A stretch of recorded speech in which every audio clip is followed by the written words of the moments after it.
Let me tell you a fascinating story about trust, deception, and divine intervention.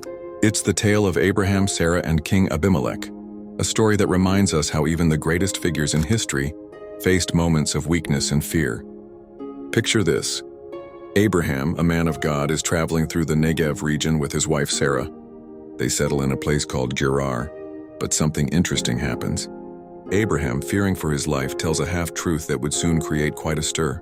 He introduces his beautiful wife Sarah as his sister. Now King Abimelek of Gerar hears about Sarah, and believing she's unattached, sends for her and takes her into his palace. But here's where things get intense. God himself steps into the story. One night, Abimelek receives a divine visitor in his dreams.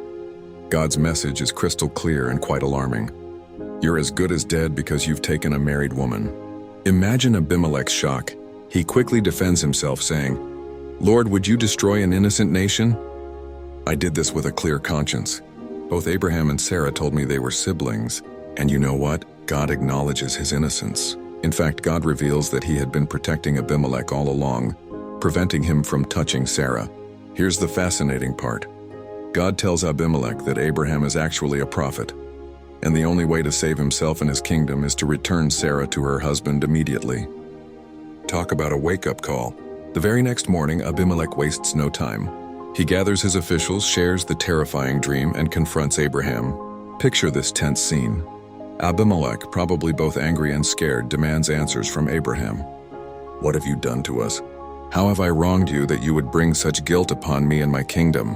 His questions echo the betrayal he feels, having been misled into nearly committing a grave sin.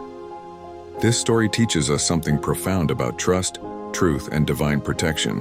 Even Abraham, known for his faith, succumbed to fear and chose deception.